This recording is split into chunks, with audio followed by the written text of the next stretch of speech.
आज हम स्मारक व भवनों का ऐतिहासिक स्रोत के रूप में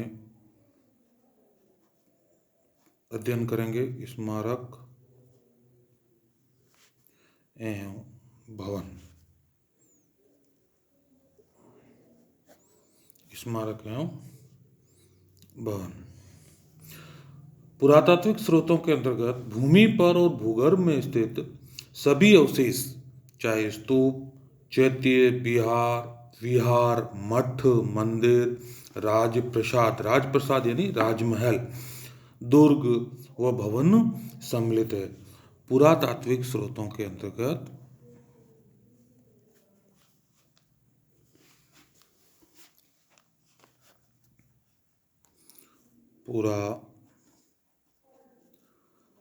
पुरातात्विक स्रोत के अंतर्गत पुरातात्विक स्रोत के अंतर्गत भूमि पर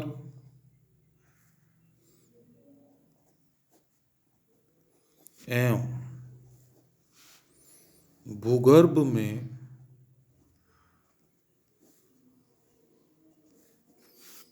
स्थित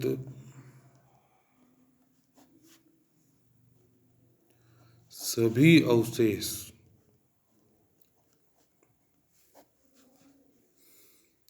स्तूप, चैत्य, विहार,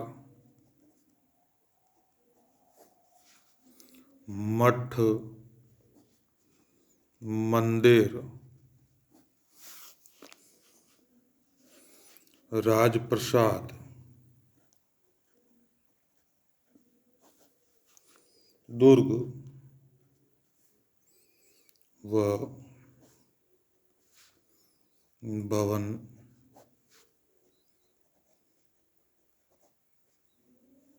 सम्मिलित है। इनसे हमें उस समय की कला, संस्कृति व राजनीतिक जीवन की जानकारी मिलती है। किनसे? ये स्तूप, चैत्य, विहार, मठ, मंदिर, इनसे हमें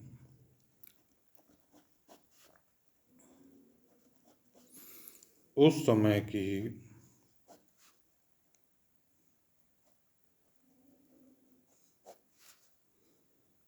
कला, संस्कृति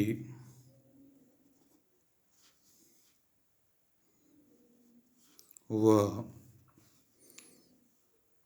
राजनीतिक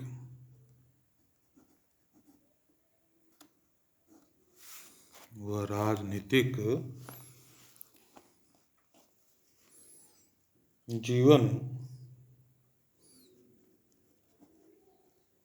की जानकारी मिलती है।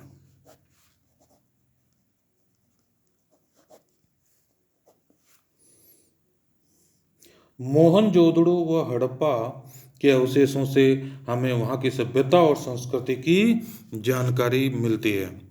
मोहनजोदड़ो व हड़प्पा के अवशेषों से मोहनजोदड़ो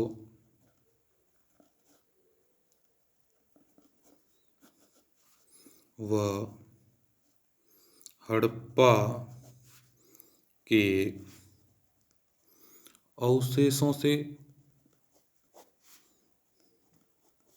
हमें उस समय की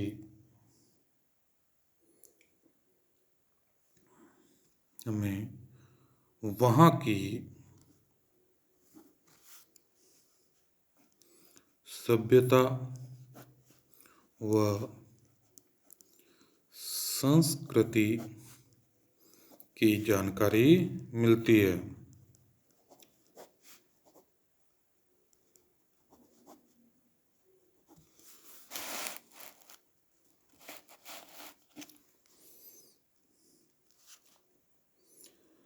स्मारकों से ही दक्षिणी पूर्वी एशिया में भारतीय संस्कृति के विस्तार की जानकारी मिलती है। स्मारकों जैसे देवगढ़ व भीतरी गांव मंदिर से गुप्त कालीन धार्मिक और सांस्कृतिक अवस्था की जानकारी मिलती है। देवगढ़ व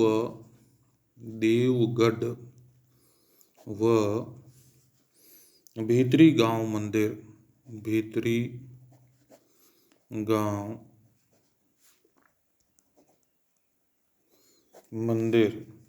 से गुप्तकालीन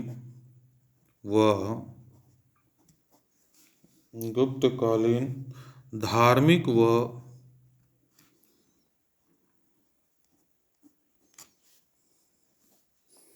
सांस्कृतिक जानकारी मिलती है।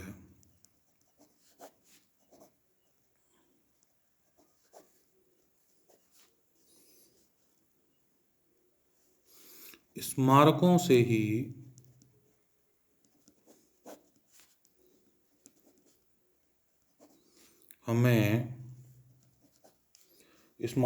ही हमें दक्षिणी पूर्वी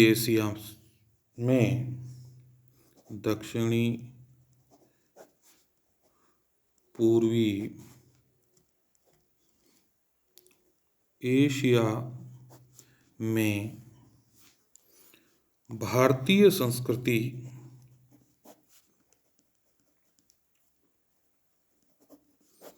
के विस्तार की जानकारी मिलती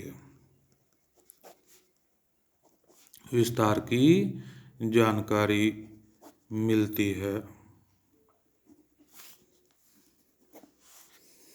कंबोडिया के अंगकोर वाट के स्मारक तथा जावा के बोरोबुदुर के मंदिर भारत का अन्य देशों से औपनिवेशिक और सांस्कृतिक विस्तार की कहानी बताते हैं।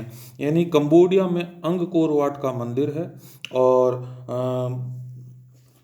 जावा में बोरोबुदुर मंदिर है। ये दोनों हिंदू मंदिर है जो अन्य विदेशों के अंदर भी हिंदू मंदिर से हमें वहाँ भारत के औपनिवेशिक और सांस्कृतिक विस्तार की जानकारी प्राप्त होती है। कंबोडिया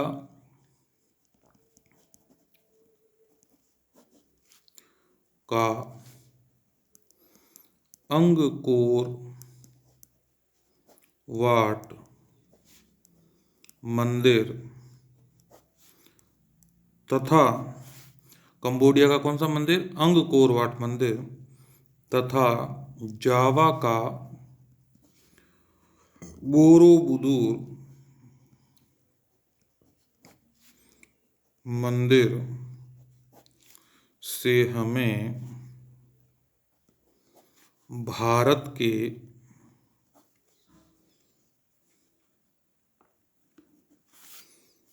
अन्य देशों में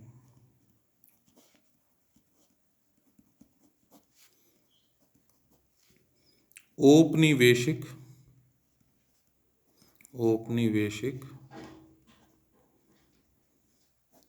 तथा सांस्कृतिक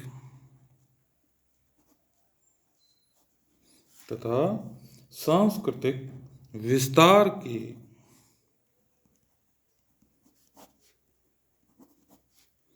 जानकारी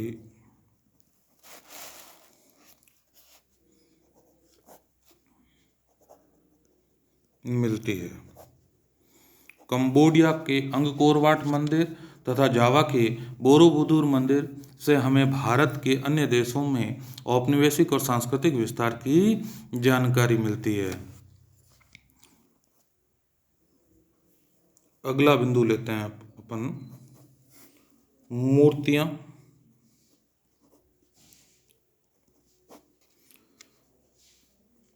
सेल चित्रकला। सेल यानी चट्टानों पर जो चित्र बने, सेल चित्र कला व अन्य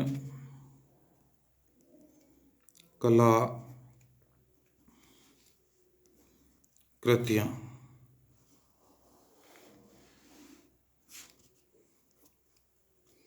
उत्खनन से अनेक स्थानों से हमें मूर्तियाँ, टेराकोटा की कलाकृतियाँ प्राप्त हुई है, जो हमें उस समय की धार्मिक, सामाजिक और सांस्कृतिक जीवन की जानकारी देती है। इसके अलावा चित्रकला मानव जीवन को प्रामाणिक रूप से अभिव्यक्त करने का मुख्य साधन है। उत्खनन से हमें अनेक मूर्तियाँ व कलाकृतियाँ प्राप्त हुई है। उत्खनन से हमें अनेक मूर्तियाँ व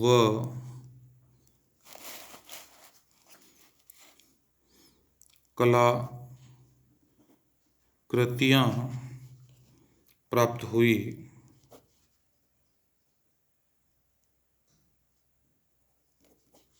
जिनसे हमें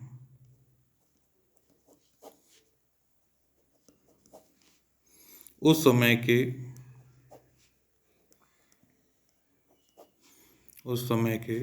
धार्मिक,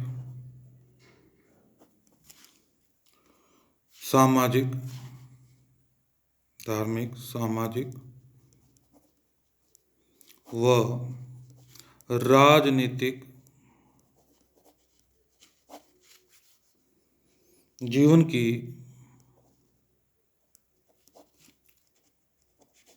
जानकारी मिलती है।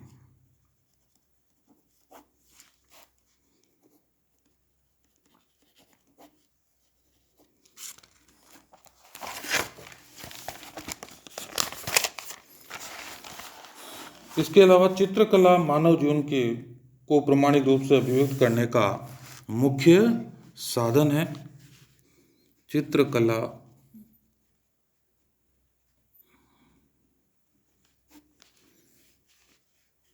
मानव जीवन को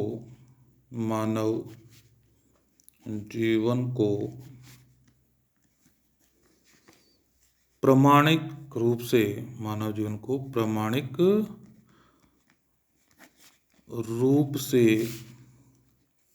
अभिव्यक्त करने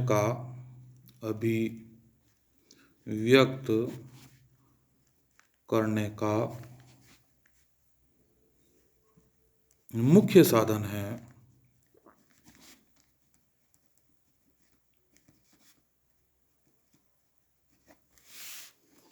प्रागैतिहासिक काल में अनेक शैलाश्रय क्या होते हैं? प्रारंभिक मानव का निवास स्थान शैलाश्रय थे।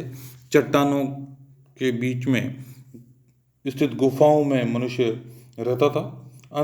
तो प्रागैतिहासिक काल में अनेक शैलाश्रय में तत्कालीन मानव द्वारा चित्रांकन किया गया, जिसे शैल चित्रकला कहा जाता है। शैल चित्रकला क्या है? शैल चित्रकला चट्टानों पर बनाए गए चित्र, शैल चित्रकला। प्रागैतिहासिक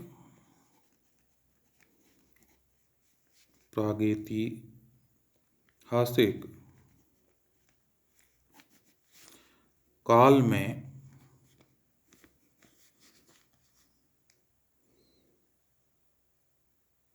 अनेक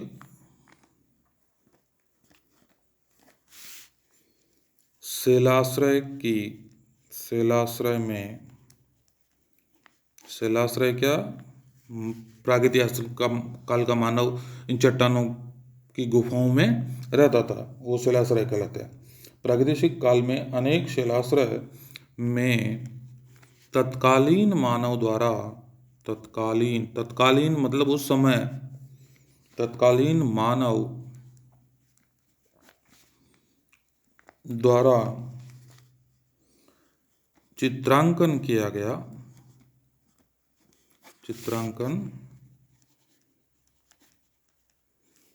गया, जिसे शैल चित्रकला कहा जाता है। जिसे शैल चित्रकला कहा जाता है। इनसे जीवन के विभिन्न पक्षों की अभिव्यक्ति चित्रों के माध्यम से की गई। इनसे प्रारंभिक मानव की सांस्कृतिक, सामाजिक व धार्मिक जीवन की जानकारी मिलती है। इनसे तत्कालीन मानव की संस्कृति,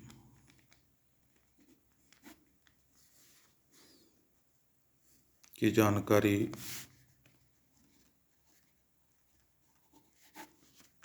मिलती है। दक्षिणी पूर्वी राजस्थान, उत्तरी राजस्थान और शेखावटी क्षेत्र में प्रचुर मात्रा में शिलाशय मिले हैं। राजस्थान में दक्षिणी पूर्वी राजस्थान, उत्तरी राजस्थान और शेखावटी क्षेत्र में प्रचुर मात्रा में शिलाश्रय मिले हैं। दक्षिणी पूर्वी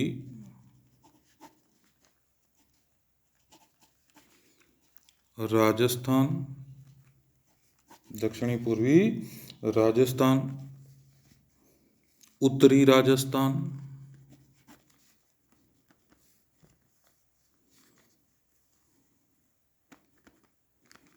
व शेखावटी क्षेत्र में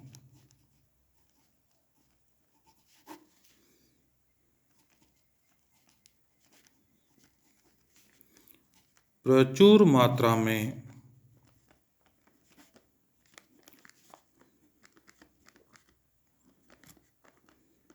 शिलाश्रय मिले हैं। मध्य प्रदेश की भीम के बेटका व पंचमढ़ी भी इस दृष्टि से महत्वपूर्ण है। मध्य प्रदेश की भीमबेटका गुफाएं शिलाश्रय थे। मध्य प्रदेश की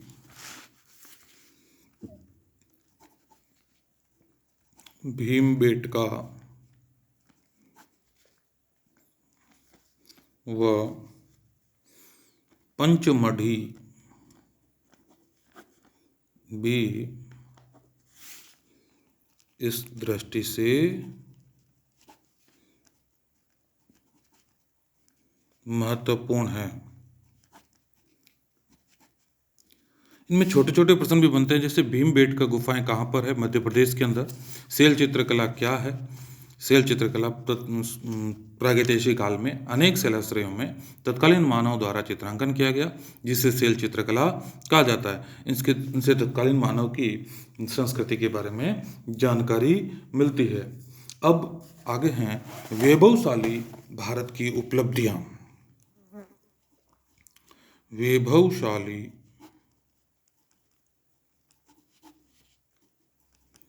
भारत की उपलब्धियां।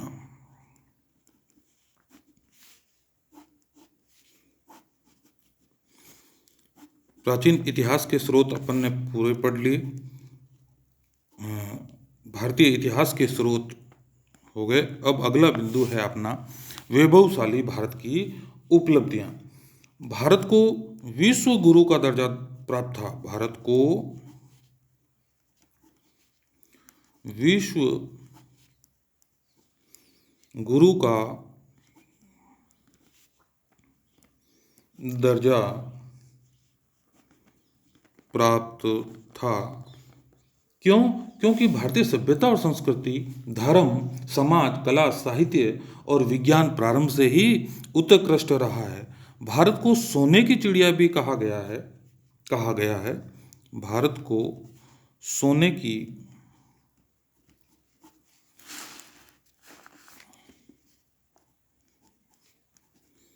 चिड़िया भी कहा गया। क्यों? क्योंकि भारत आर्थिक रूप से संपन्न देश था। भारत को सोने की चिड़िया भी कहा गया। नैतिक और मानवीय आचरण में भारत सदैव अग्रणी रहा है। नैतिक व मानवीय आचरण में भारत सदैव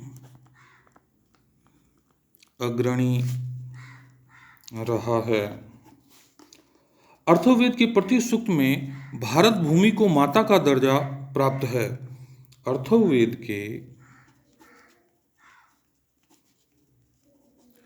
पृथ्वी सूक्त में भारत भूमि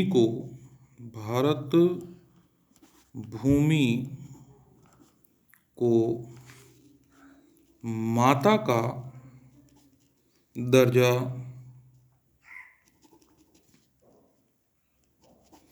प्राप्त है और संपूर्ण विश्व को एक परिवार के रूप में स्वीकार किया गया और संपूर्ण विश्व को एक परिवार के रूप में स्वीकार किया गया। वसुधैव कुटुंबकम, वसुधैव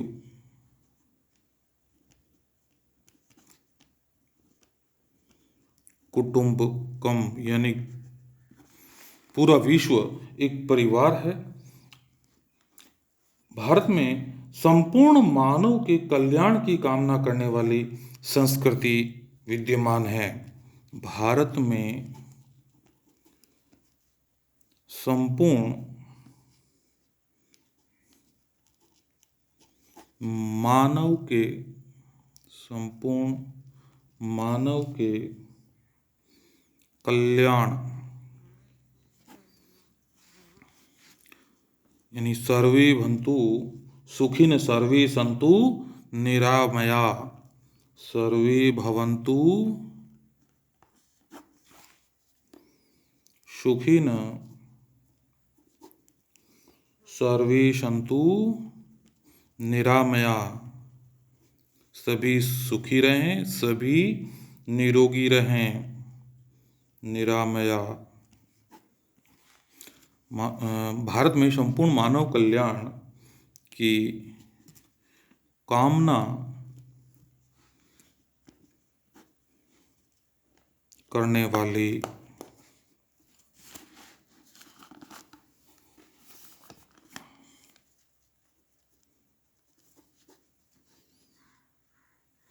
संस्कृति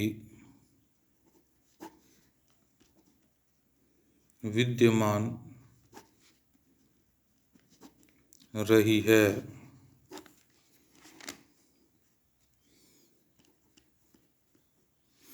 इस प्रकार ऐसे कई उदाहरण हैं जिनसे हमें हमारा अतीत अत्यधिक वैभवशाली रहा है। ऐसे कई उदाहरणों से हमें भारत के वैभवशाली होने की जानकारी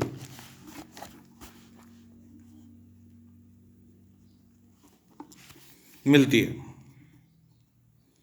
ऐसे कई उदाहरण हैं जिनसे भारत के वैभवशाली होने की जानकारी मिलती है। भारत को विश्व गुरु का दर्जा प्राप्त था। भारत सोने की चिड़िया कहलाता था। नैतिक और मानवीय आचरण में भारत सदैव